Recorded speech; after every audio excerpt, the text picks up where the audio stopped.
प्यारे बच्चों, DP Singh classes Prayagraj के सेंटर पे आप लोगों का स्वागत है। इस चैनल में हमने ऑलरेडी एक सेशन स्टार्ट किया है जिसमें दमदार और शानदार क्वेश्चन सॉल्व करा रहे हैं, जिससे कि आप लोगों का आईटी और नीट एग्जाम में फुल मार्क्स आ सके, फुल मार्क्स बेटा आ सके। इतने दमदार क्वेश्चंस फिजिक्स के अलग अलग टॉपिक के सॉल्व कराए जा रहे हैं।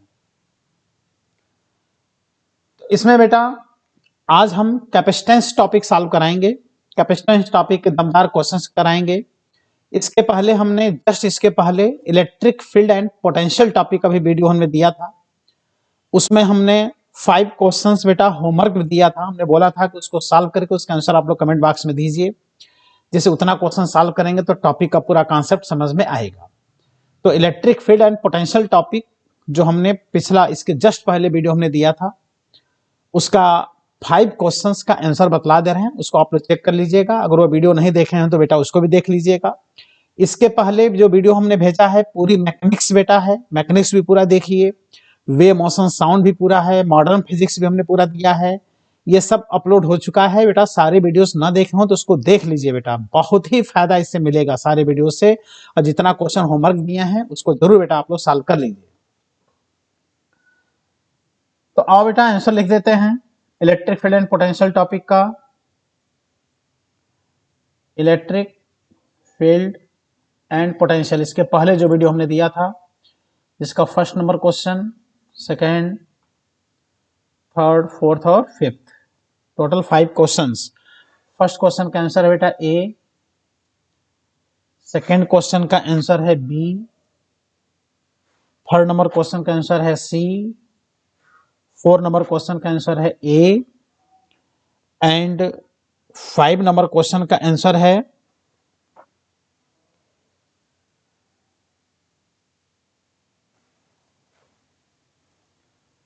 फर्स्ट आंसर मिस्टेक हो गया बेटा, सही कर लो, इसको सही करो बेटा। इलेक्ट्रिक फील्ड पोटेंशियल का फर्स्ट नंबर क्वेश्चन का आंसर बी है, सेकंड नंबर क्वेश्चन का आंसर बेटा सी है, थर्ड नंबर क्वेश्चन का आंसर है डी, फोर्थ नंबर क्वेश्चन का आंसर है डी और 5 नंबर क्वेश्चन का आंसर है सी। ठीक है, दूसरे टॉपिक हमने आंसर अभी लिखा दिया था, इसको सही कर लेना। और फटाफट हम स्टार्ट करते हैं आज कैपेसिटेंस। कैपेसिटेंस के बहुत अच्छे से क्वेश्चन कराएंगे और 5 क्वेश्चन बेटा होमवर्क देंगे। ये सब दमदार क्वेश्चंस हैं जो आप लोगों के एग्जाम में फुल मार्क्स लाने के बेटे कैपेसिटी रखते हैं। ये बेटा हम लोग का डीपी सिंह क्लासेस का जो ऐप है, प्ले स्टोर पे जा करके कैपिटल लेटर में डीपी सिंह क्लासेस जब सर्च करेंगे तो डीपी सिंह क्लासेस आ जाएगा और ऐप डाउनलोड कर लेंगे। और जो कोर्स इसमें से चाहेंगे पढ़ना, अगर कंप्लीट कोर्स कोई स्टूडेंट, नया स्टूडेंट है, कंप्लीट पढ़ना चाहता है तो इसमें से मिनिमम प्राइस में इसमें से जो कोर्स चाहे, 11 फाउंडेशन, 12 फाउंडेशन, आईटी के लिए, कंप्लीट नीट के लिए, क्रैश कोर्स, क्विक रीजन, जो चाहे इसमें से आप बेटा स्टडी कर सकते हैं। ठीक है, ऑनलाइन।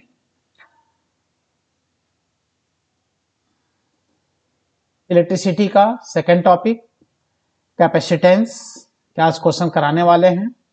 कैपेसिटेंस में बेटा किरचॉफ्स लॉ आप लोग को तैयार करना चाहिए। Wheat stone bridge, balance wheat stone bridge, पहला प्लेट कैपेसिटर, स्फेरिकल कैपेसिटर, है ना।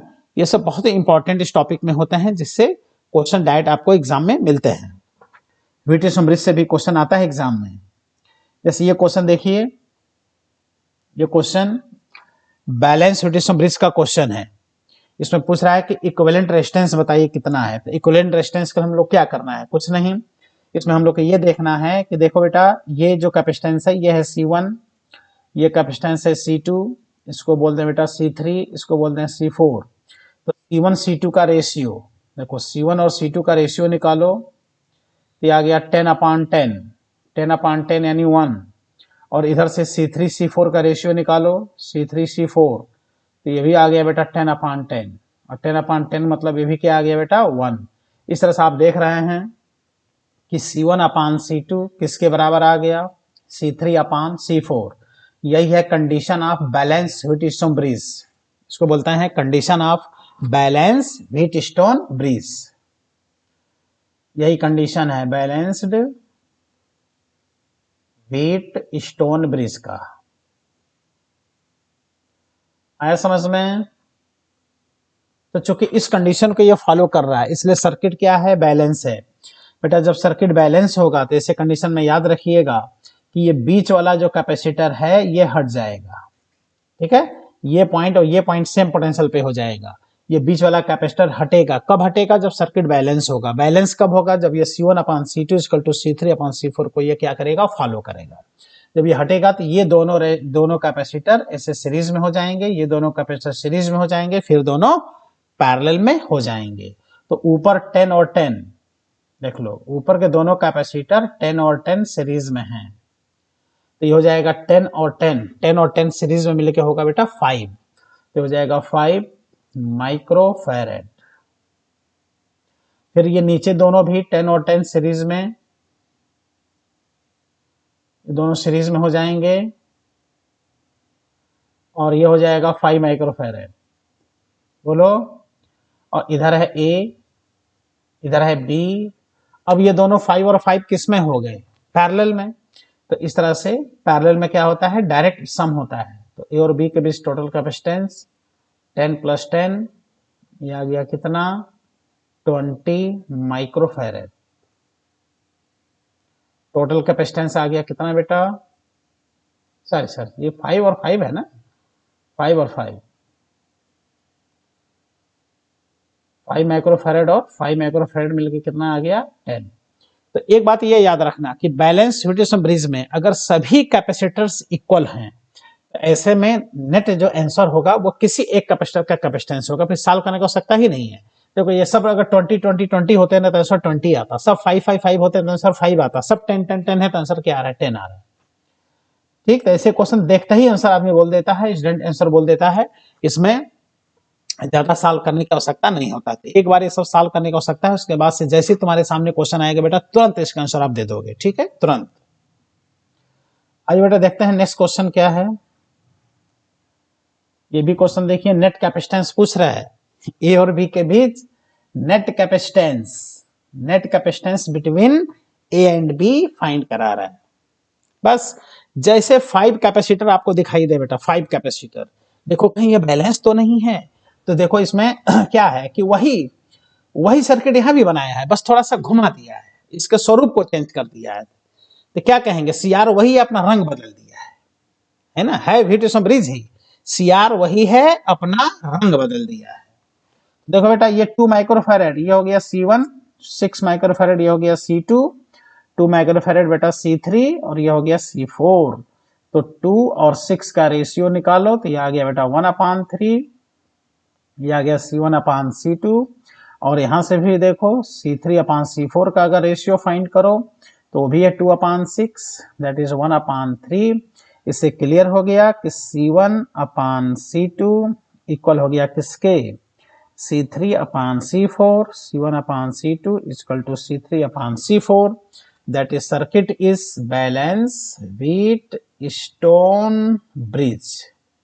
सर्किट बैलेंस ब्रिज है तो कौन वाला हटेगा, ये बीच से 5 माइक्रोफैरेड बचा हट जाएगा। बोलो, तो ये ऊपर के दोनों, ये दोनों क्या हो जाएंगे सीरीज में, 2 और 6, ये नीचे दोनों 2 और 6 सीरीज में हो जाएंगे और फिर क्या हो जाएगा इनका पैरेलल। क्लियर, तो नेक्स्ट पेज पर आप सॉल्व कर लेते हैं। तो ऊपर दोनों हो जाएंगे सीरीज और नीचे दोनों कैपेसिटर ये भी हो जाएंगे सीरीज। इधर A है, इधर B है, तो सीरीज में कितना आएगा भाई, 2 × 6/2 + 6, 12/8,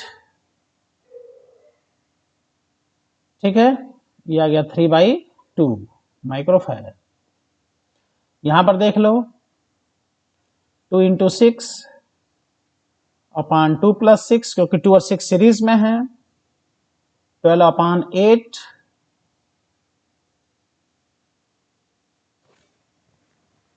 ये आ गया 3/2, 4 से कैंसिल कर दो ना, तो 3/2 आ गया। अब आ गया नाउ नेट कैपेसिटेंस, ये दोनों और ये पैरेलल में हो गए, ये हो गया 3/2 + 3/2 6/2 इक्वल टू 3 माइक्रोफैरेड। ठीक है, ऑप्शन तो दे रहा है, देखो 3 माइक्रोफैरेड आंसर हो गया। 2 और 6 सीरीज में, 2 और 6 सीरीज में, फिर पैरेलल में, ये बीच में से क्यों हटा? क्योंकि सर्किट क्या है, बैलेंस है। तो जहां 5 कैपेसिटर एक साथ दिखाई दे उसको तुरंत बैलेंस छोटी ब्रिज मान के क्वेश्चन को क्या करना है, सॉल्व करना है। तो 2 और 6 को जब सीरीज में करेंगे तो 2 into 6/2 plus 6, C1 C2 upon C1 plus C2, ये हो गया बेटा 12/8। इसको 4 से कैंसिल कर दो, 4 3 जा 12, 4 2 जा 8, 3/2, ये भी आ गया 3/2। अब 3/2 3/2 दोनों पैरेलल में, तो डायरेक्ट सम होगा, 6/2 is equal to 3 microfarad. Next question, बहुत अच्छा क्वेश्चन बेटा, देख लो। इसमें नेट कैपेसिटेंस नहीं पूछ रहा है, पूछ रहा है कि 2 माइक्रोफैरेड पे वोल्टेज कितना मिलेगा। तो वोल्टेज निकालने का बड़ा अच्छा तरीका है। देखो बेटा, ये तीनों कैपेसिटर किसमें है, पैरेलल में, और उसके ये क्या है, सीरीज, ये तीनों पैरेलल में है। तो हो जाएगा 3 और 6 9 और 3 12, ये हो जाएगा 12 और ये हो जाएगा 2। तो इस तरह से बना लें, एक हो गया 12 और एक हो गया बेटा 2, ये हो गया 12 माइक्रोफैरेड, ये हो गया बेटा 2 माइक्रोफैरेड। यहाँ पे सप्लाई वोल्टेज है,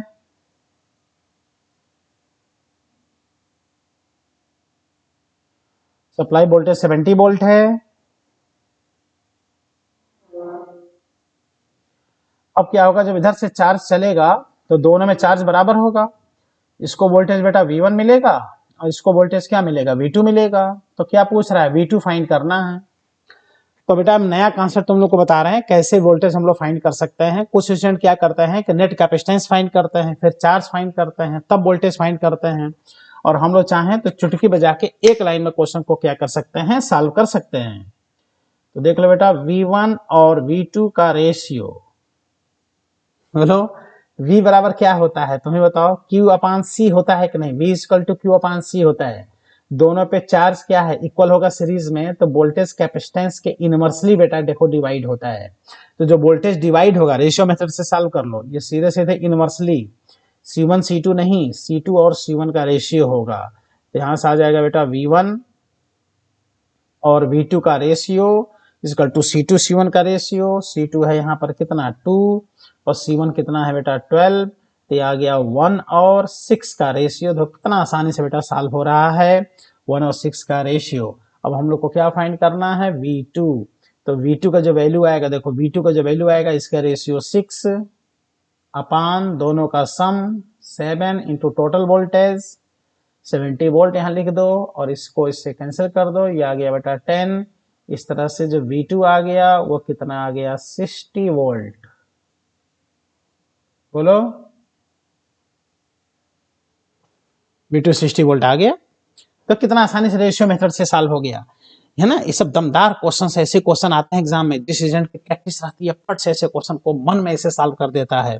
और जिसको नहीं आइडिया, वो नेट कैपेसिटेंस फाइंड करेगा, फिर चार्ज फाइंड करेगा, तब जाकर वोल्टेज फाइंड करेगा। कहीं ना कहीं जब स्टेप बढ़ेगा तो इसका आंसर क्या होगा बेटा, गलत होगा।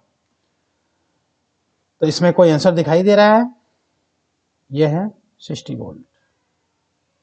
ठीक है, 60 वोल्ट आंसर आ गया। आओ बेटा नेक्स्ट क्वेश्चन करते हैं, बहुत अच्छा क्वेश्चन, ये आईटी में पूछा गया क्वेश्चन भी है। आप बेटा यहाँ पे देख रहे हो कि इधर से Q चार्ज आ रहा है, Q का वैल्यू है 80 माइक्रोकूलम और ये दोनों कैपेसिटर पैरेलल में है। तो इधर आ जाएगा बेटा चार्ज Q2 और इधर चार्ज आ जाएगा Q3। तो पूछ रहा है कि 3 माइक्रोफैरेड पे बताओ चार्ज कितना है, यानी क्या पूछ रहा है बेटा आपसे, Q3 पूछ रहे हैं। और बेटा रेशियो मेथड से इसको भी सॉल्व करते हैं। सबको पता है कि Q बराबर क्या होता है, CV। तो पैरेलल ये दोनों हैं 2 और 3, तो जब वोल्टेज उस पर सेम होगा तो चार्ज क्या हो जाएगा बेटा, कैपेसिटेंस के डायरेक्टली प्रोपोर्शनल हो जाएगा। और जब चार्ज कैपेसिटेंस के डायरेक्टली प्रोपोर्शनल होगा तो ऐसे में जो Q2 Q3 का रेशियो होगा, देखो रेशियो मेथड से, रेशियो मेथड इज सदाबहार मेथड। रेशियो मेथड से क्वेश्चन सॉल्व करो, बड़े बड़े क्वेश्चन 1 लाइन 2 लाइन में क्या हो जाते हैं, सॉल्व हो जाते हैं। इसलिए रेशियो मेथड को सदाबहार मेथड कहते हैं। रेशियो मेथड से बेटा अगर क्वेश्चन सॉल्व करो तो लगेगा मौसम एकदम सुहाना हो गया है, इस तरह से क्वेश्चन बेटा सॉल्व होता है फटाफट। तो Q2 और Q3 का रेशियो देख रहे हो, Q2 और Q3 का रेशियो सीधे सीधे 2 और 3 का रेशियो क्या चाहिए, Q3। मतलब तुम विश्वास नहीं करोगे, देख रहे हो कैसे एक लाइन में सॉल्व हो रहा है। Q3 का वैल्यू हो गया 3 अपान दोनों का सम 5 इंटू टोटल चार्ज बेटा 80, इसको इससे कैंसिल कर दो तो ये 16 आ गया, 16 इंटू 3, Q3 इक्वल टू कितना आ गया 48 माइक्रो कुलाम, 48 माइक्रो कुलाम इसका आंसर हो गया। बोलो कोई दिक्कत? तो इस तरह से कितना आसानी से ये सब क्वेश्चन बेटा, बताओ आईआईटी के पूछा गया क्वेश्चन, और तुम अगर सीख जाओ तो ऐसे सॉल्व करोगे बेटा क्वेश्चन ऐसे, ठीक है, फट से सेलेक्ट हो जाओगे बेटा, तुरंत सेलेक्ट हो जाओगे। जिसका ये सब तैयार नहीं रहता है कॉन्सेप्ट सिलेक्शन में, उसको टाइम लग जाता है, सेलेक्ट ही नहीं हो पाता है। ये सब दमदार क्वेश्चन है इस टॉपिक के, ये सब तैयार रहने चाहिए। कोई भी क्वेश्चन रेशियो से सॉल्व करो, 2-2 पेज, एक पेज के क्वेश्चन 1 लाइन 2 लाइन में बेटा आपका सॉल्व होता है रेशियो मेथड से। बहुत ही अच्छा क्वेश्चन बेटा, देख लो। आरसी सर्किट, ऐसा सर्किट जिसमें आर और सी दोनों हो, ऐसा क्वेश्चन एग्जाम इस बार आ रहा है बेटा, आ रहा है, तुम लिख के दे रहे हैं तुमको। आरसी सर्किट आएगा बेटा एग्जाम में, और आरसी सर्किट के क्वेश्चन ऐसे सॉल्व होते हैं चुटकी बजा के, जिनको नहीं पता रहता वो बच जाएंगे आरसी सर्किट में, और जिनको पता है फट से क्वेश्चन को सॉल्व कर लेंगे। कभी भी आरसी सर्किट के क्वेश्चन हमेशा किस स्टेट में सॉल्व किया जाता है बेटा, एसडी स्टेट में इसके क्वेश्चन किया जाता है। एसडी स्टेट का मतलब जहां भी सर्किट में कैपेसिटर लगा होगा उसमें कोई भी करंट फ्लो नहीं होगा। इसलिए तुम देख लो, यहां से करंट चलेगा, करंट यहां आएगा, लेकिन करंट इधर नहीं जाएगा क्योंकि इधर क्या है, कैपेसिटर है, कैपेसिटर फुल चार्ज हो चुका है एसडी स्टेट में, इसलिए करंट इधर घूम जाएगा और इस तरह से इसमें करंट फ्लो होगा कितना, आई। तो आई इज इक्वल टू इसका EMF E upon R2 plus R, I is equal to E upon R2 plus R। ये क्या हो गया बेटा, करंट हो गया। लेकिन हम लोग को क्या फाइंड करना है, कैपेसिटर पे देख लो बेटा, चार्ज फाइंड करना है, चार्ज ऑन द कैपेसिटर। तो अगर इसका वोल्टेज पता चल जाए, कैपेसिटर का बेटा वोल्टेज पता चल जाए, तो ऐसे में इसका हम लोग चार्ज क्या कर ले, फाइंड कर लें। तो तुम देख रहे हो कि अगर इसको ए पॉइंट मान लें, इसको बी पॉइंट मान लें, तो ए और बी के बीच अगर पोटेंशियल डिफरेंस हम लोग देखें, तो ए और बी के बीच पोटेंशियल डिफरेंस कितना होगा बेटा, IR2, और I का वैल्यू है कितना, E, R2 पहले से है अपान R2 प्लस R। ये आ गया क्या, ए और बी के बीच वोल्टेज। तो जब ए और बी के बीच वोल्टेज पता चल गया तो वही वोल्टेज इस पॉइंट और इस पॉइंट के बीच होगा, ठीक है। तो अब ये नहीं कि ये वोल्टेज अगर पता चल गया R2 पर तो वो वोल्टेज आकर के बेटा 2 पार्ट में डिवाइड होगा कैपेसिटर पे R1, नहीं, क्योंकि इसमें कैपेसिटर क्या है, फुल चार्ज है, इधर कोई करंट बेटा फ्लो नहीं हो रहा है, यहाँ करंट क्या है, 0 है, इसलिए इस रेजिस्टेंस पे कोई वोल्टेज ड्रॉप नहीं होगा। यानी R2 पे जो भी वोल्टेज ड्रॉप होगा वो पूरा वोल्टेज ड्रॉप किसको मिलेगा, कैपेसिटर को। इसलिए याद रखना यही किसके बराबर हो जाएगा बेटा, VC के। तो कितना अच्छा कॉन्सेप्ट, R1 को कोई वोल्टेज ही नहीं मिलेगा, इसका मतलब अब अगर कैपेसिटर पे चार्ज चाहिए तो Q बराबर हो जाएगा CVC, Q बराबर CVC, तो ये हो गया C, और VC का वैल्यू हो जाएगा बेटा E R2 अपान R2 प्लस R। ये आंसर मिल गया हम लोग को, देख लो कौन सा, सी ऑप्शन। अच्छा, बिना सॉल्व किए तो चाहो तो आंसर तुम डायरेक्ट आंसर पकड़ सकते थे, ऑप्शन को सिर्फ सूंघ सकते थे बेटा।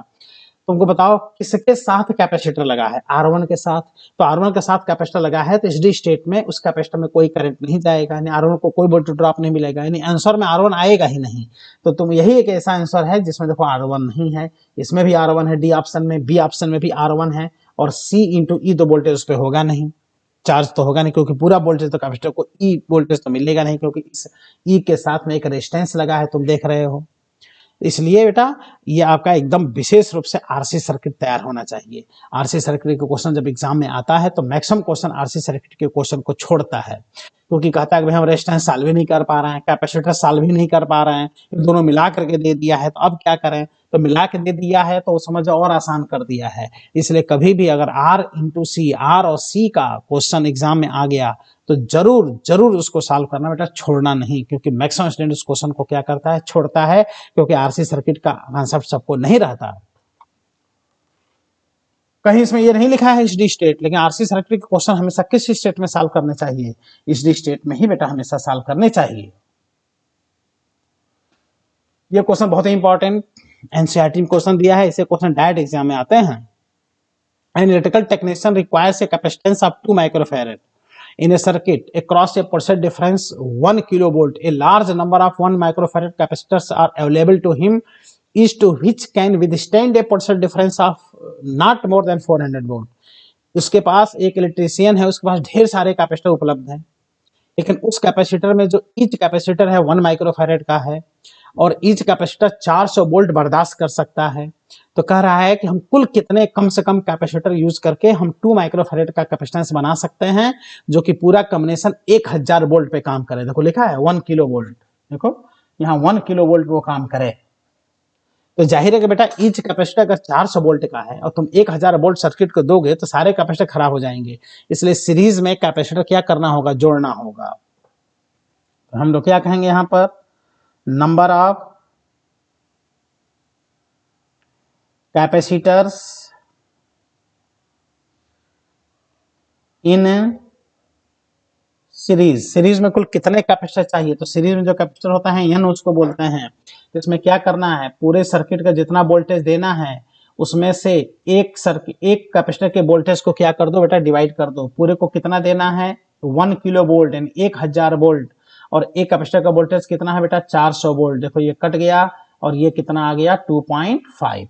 लेकिन 2.5 कैपेसिटर बेटा होता नहीं है, तो 2.5 को हम क्या मानेंगे, 3 मानेंगे। तो इसको क्या कह देंगे बेटा, हम 3 कह देंगे, क्योंकि 2 कैपेसिटर लगाओगे सीरीज में तो 500 वोल्ट मिलेगा, दोनों कैपेसिटर खराब हो जाएगा, इसलिए कम से कम 3 कैपेसिटर लगाना होगा, क्योंकि 2.5 तो कैपेसिटर होता नहीं है। तो इसको 2 ना कह के क्या कहेंगे, 3 कह देंगे बस। अब जब सीरीज में कैपेसिटर पता चल गया तो अब तुम पैरेलल में पता कर लो कितने कैपेसिटर होंगे और दोनों का मल्टीप्लाई कर दो, नंबर ऑफ कैपेसिटर बेटा ऐसे आता है, इसे चुटकी बजा के बेटा सॉल्व होता है, तुम विश्वास नहीं करोगे। अब क्या करो, टोटल कैपेसिटेंस तुम निकाल लो। टोटल कैपेसिटेंस सीरीज और पैरेलल जब एक साथ होते हैं तो ये होता है बेटा m/n, यानी पैरेलल में कुल कितने कैपेसिटर हैं और सीरीज में कुल कैपेसिटर क्या है, इनटू ए कैपेसिटर का कैपेसिटेंस।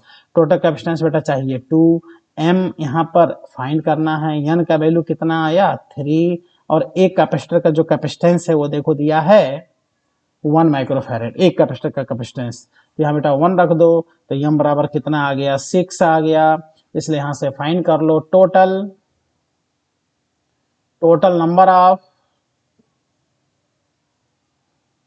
Of capacitors in